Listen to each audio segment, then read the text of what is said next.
Highcower, eco-friendly appliances.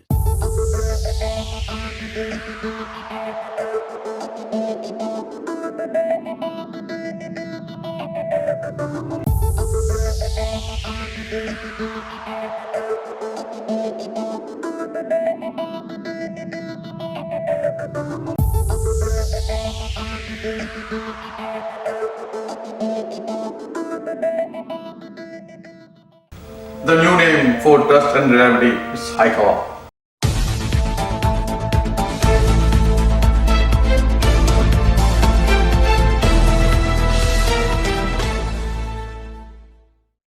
Sarpanch ji, जो खास तौर पर आपने आज कलेक्टर साहब को और एसपी साहब को लेटर दिया है, क्या मामला है, किस संदर्भ में आपने ये लेटर और ये शिकायत की है? હું લીનાબેન નરોલી ગ્રામ પંચાયત ખાતે સરપંચ તરીકે કાર્યભાર સંભાળું છું. હું એક આદિવાસી મહિલા છું. હું મીડિયાના માધ્યમથી જણાવવા માંગુ છું કે અમારી ગ્રામ પંચાયતમાં ભારતના મહામહિમ રાષ્ટ્રપતિ આવ્યા હતા. જે દિવસ અમારા માટે ગૌરવ દિવસ હતો, તે જ ખુશીનો દિવસ હતો, જેના પગલે વિરોધીઓના મોંમાં આંગળાઓ નખાઈ ગયા કે એક ગ્રામ પંચાયતના રાષ્ટ્રપતિ આવે એ કેવું દ્રશ્ય હોય, જે માટે વિરોધી દ્વારા એક સાધારણ ઘટના બની હતી. તેને છાપરે પુકારી ગળાઓ ફાડવામાં આવી રહ્યા છે.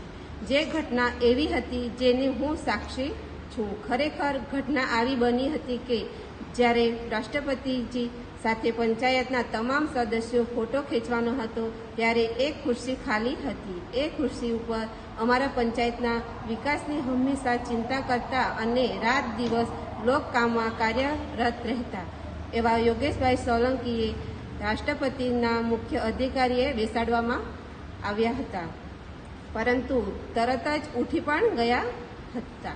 જે ઘટનાને અમારી પંચાયતને બદનામ કરવાના હેતુ જે ચાલવામાં આવી રહ્યા છે અને સોશિયલ મીડિયાના માધ્યમથી અમોને બદનામ કરવામાં આવી રહ્યા છે, તે માટે આરોપી સુધીર પાઠક, પ્રશાંત રાય, કૈલાસ પટનાયક ઉપર બદનક્ષીનો ગુનો દાખલ કરવામાં માંગ કરી છે. તેમજ હું આદિવાસી સમાજની છું, એટલે મને બદનામ કરવાના પગલે એટ્રોસિટી એક્ટ મુજબ પણ એ ત્રણેય આરોપી પર ગુનો નોંધાય તેવી માંગ કરતા હોય એ ફરિયાદી આપી છે અને મને આશા છે કે પ્રશાસનથી જલ્દીથી જલ્દી ન્યાય મળે. बहुत बहुत धन्यवाद आपका.